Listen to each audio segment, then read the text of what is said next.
నమస్తే, welcome to Aadya media. 175కి 175 నియోజకవర్గాల్లో YCP గెలిచేస్తుందా? ఏమన్నా అర్థం ఉందా? Why not 175 and why not Jaganmohan Reddy గారు అనే నినాదంతో ముందుకు వద్దాం అనుకుంటున్నారు వైసీపీ వాళ్ళు. వాడు ఎలా వస్తారు? 175కి 175 ఇప్పుడున్న పరిస్థితులు వాళ్ళకి సాధ్యమని అనుకుంటున్నారా? ఒక పక్క చంద్రబాబు నాయుడు గారి అరెస్టుతోటి ఒక్కసారిగా పెళ్ళిబిక్కిన సానుభూతి, 70 దేశాల నుంచి వచ్చిన సాలిడారిటీ, అలాగే విదేశాల్లో ఉన్న మహిళలు కూడా వాళ్ళు ప్రదర్శనలు చేస్తూ సోషల్ మీడియాలో యాక్టివ్గా ఉన్న తీరు అండ్ స్థానికంగా తలెత్తుతున్న ఉద్యమాలు, ఇవన్నీ తట్టుకొని మరి జగన్మోహన్ రెడ్డి గారు 175 నియోజకవర్గాల్లో తమ పార్టీ అభ్యర్థిని గెలిపించుకుంటారా? నిన్నటికి నిన్న ఆయన ఏమన్నారు? వాళ్ళ పార్టీ నాయకులతోటి, మంత్రులు, ఎమ్మెల్యేలతోటి మాట్లాడుతూ 18 నుంచి 65 మంది ఎమ్మెల్యేలని వ్యవహారంలో ఆయనకి స్పష్టమైన సమాచారం ఉంది. మోస్ట్ కరప్టెడ్ అని వస్తుందట. అంటే కేటగిరీస్ వేసుకుంటే కరప్షను, హైలీ కరప్టెడ్, హైలీ కన్నా కొద్దిగా ఇంటెన్సిఫై చేస్తే మోస్ట్ కరప్టెడ్, వీళ్ళందరినీ తప్పించి కొత్త వాళ్ళకి అవకాశాలు ఇస్తారట ఆయన. వాళ్ళు ఊరుకుంటారా? తప్పించిన వాళ్ళు 5 ఏళ్ళు ఎంత సంపాదించుంటారు? ఒక పక్క ఆయనకే ఇన్పుట్స్ ఉన్నాయంటే మరి జనాలకు కూడా తెలిసిపోయి ఉంటుంది. వాళ్ళు ఎవరో 65 మంది ఎవరో 18 నుంచి, అంటే ఫేజ్డ్ మేనర్లో కనుక చూస్తే కేటగిరీ చేస్తే ఒక 20 మంది ఒక కేటగిరీ, ఒక 20 మంది ఒక కేటగిరీ, ఇంకో 25 మంది ఇంకో కేటగిరీలో ఉంటారు కదా. వాళ్ళ కేటగిరీల వైజ్గా జనం గమనించినప్పుడు ఈ 65 మీకు 150లో 65 పోతే ఎంత అంటే అక్కడే మీరు ఒక 85 మంది మాత్రమే ప్రస్తుతం మీ దగ్గర అభ్యర్థులు ఉన్నారు అని మీరే చెప్పగానే చెబుతున్నారు. అంటే మిగిలిన చోట్ల 65 చోట్ల కొత్త అభ్యర్థులు మీరు ఇంకా ఎత్తుక్కునే పరిస్థితుల్లోనే ఉన్నారు. మరి 175కి 175 ఎలా వస్తాయి మాస్టర్ మీకు?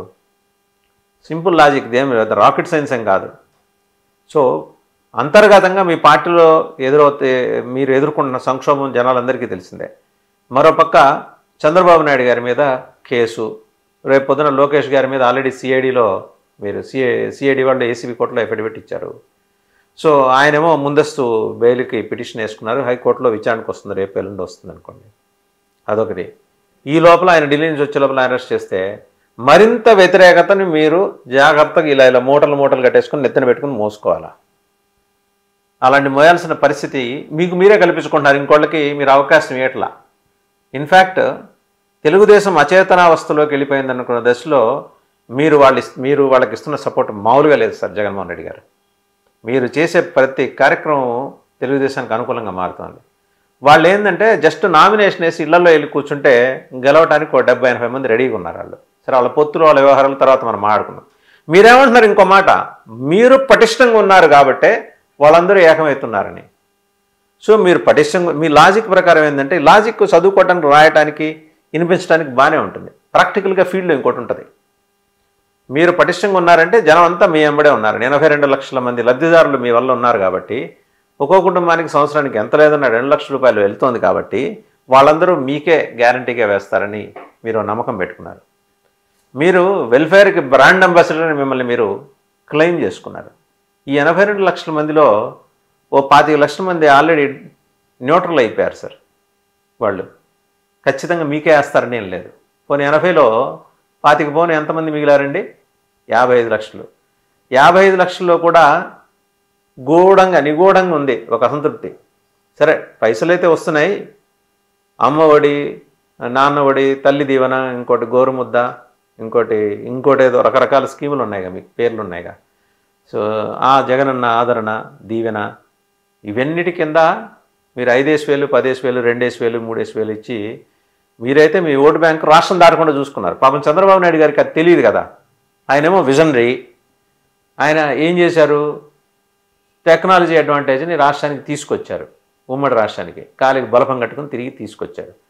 సో ఆయన కారణంగా, ఆయన తీసుకొచ్చిన టెక్నాలజీ కారణంగా దాదాపు 15 లక్షల పైబడి విదేశాల్లో స్థిరపడి ఉద్యోగాలు, వ్యాపారాలు చేసుకుంటూ సామాన్య దిగువ మధ్యతరగతి కుటుంబాల నుంచి వాళ్ళు వాళ్ళు కోటీశ్వరులు అయ్యారు. మరి వాళ్ళందరూ మాతృభూమికి రుణం తీర్చుకుంటారుగా, అంటే తెలుగుదేశానికి రుణం తీర్చుకుంటారుగా. చాలామంది విదేశాల్లో ఇప్పుడు 70 దేశాల నుంచి సాలిడారిటీ వచ్చింది నాయుడు గారికి. రేపొద్దున వాళ్ళందరూ వచ్చి ఓట్లు వేసినా, లేదా వాళ్ళు అక్కడే కూర్చొని సోషల్ మీడియా ద్వారా ఇన్ఫ్లుయెన్స్ చేసినా, వాళ్ళ గ్రామాలు, వాళ్ళ ఊళ్ళలో జనాల్ని తెలుగుదేశానికి మోటివేట్ చేస్తారుగా. తెలుగుదేశం జనసేన పొత్తుతో వెళ్తున్నాయి, మోటివేట్ చేస్తారు. అంటే వాళ్ళ వల్ల మీకు 25 లక్షల ఓట్లకి కనీసం ఎంత లేదన్నా మీకు గండి పడినట్టేగా. మీకున్న 82 లక్షల లబ్ధిదారుల్లో 25 లక్షల మంది ఆల్రెడీ న్యూట్రల్ అయిపోయారు. వాళ్ళు మీకు ఓటేసే పరిస్థితి లేదని సర్వేలు చెబుతున్నాయి. బట్ మీ మంత్రి గారు పెద్ద ఆయన పెద్దిరెడ్డి రామచంద్రరెడ్డి గారు అంటారు సర్వేలన్నీ మాకు అనుకూలంగా ఉన్నాయి, మేమే గెలుస్తామని. లోకేష్ గారి నుంచి కూడా కామెంట్ చేశారు.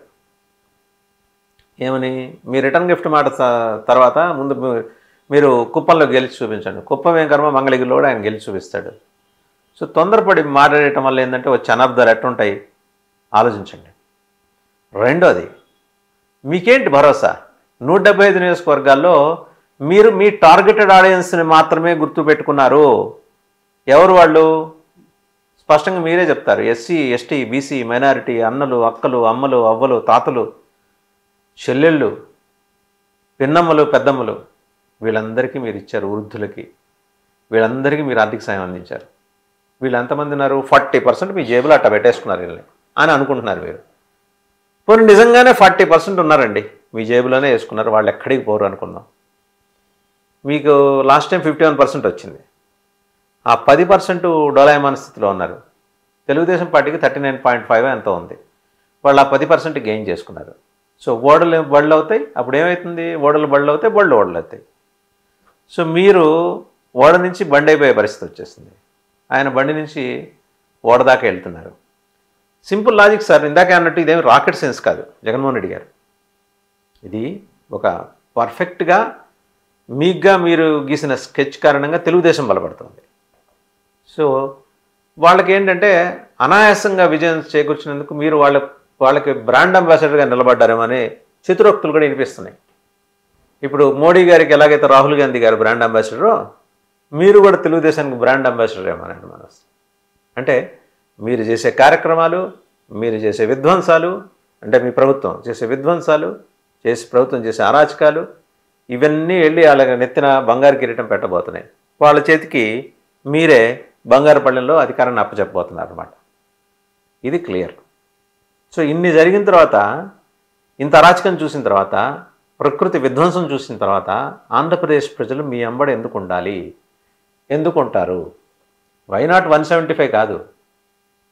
అసలు ఈ కారణాలంటే ఈ అంశాలంటి మీద మీరు క్లారిటీ ఇవ్వండి, శ్వేతపత్రం విడుదల చేయండి. ఇప్పుడు తెలుగుదేశం ఆరోపిస్తోంది అంటున్నారు. అవి ఆరోపణలు కాదు, మీరు వాస్తవాలు చెప్పండి. ఋషికొండ బోడికొండగా ఎలా మారింది? ఎర్రమట్టి దిబ్బల్లో ఉన్న లాటరైట్ ఎవరెత్తుకుపోయారు? కాకెత్తుకుపోయిందా? అలాగే రాష్ట్రంలో మెడికల్ వేస్ట్ మేనేజ్మెంట్ చాటున జరుగుతున్న వ్యాపారాలు, దొంగ వ్యాపారాలు, అక్రమ మైనింగు, ఇసుక తవ్వకాలు, వీటన్నిటి మీద శ్వేతపత్రం విడుదల చేయండి సార్ జగన్మోహన్ రెడ్డి గారు. మీరు విడుదల చేస్తే జనం చూసి తరిస్తారు. ఇక్కడేదో తెలుగుదేశానికి పూర్తి అనుకూలత లేని ఒక వాతావరణంలో మీకన్నా తెలుగుదేశం కోసం కష్టపడిన వాళ్ళు అయితే ఎవరు లేరు. అది నా స్పష్టమైన నమ్మకం. మీ కార్యక్రమాలు, మీ విధానాలు వాళ్ళకి అనుకూలంగా మారుతున్నాయి.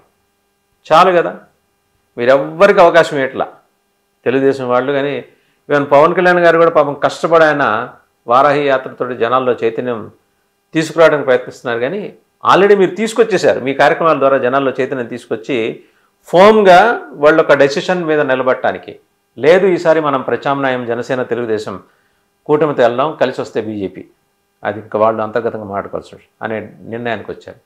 ఒకసారి ఆలోచించండి. కక్ష సాధింపు వ్యవహారాల వల్ల మనం ఏం సాధిస్తాం? రిజల్ట్ ఆన్సర్ ఒకటే, ప్రజల్లో వ్యతిరేకత సాధిస్తాం. ఆ వ్యతిరేకతలో నుంచి మీకు 175 సీట్ అట్ట పుట్టుకొస్తే ఆ లాజిక్ కదా మీరు చెబితే అందరం కూడా శ్రద్ధతో విని తరిస్తాం.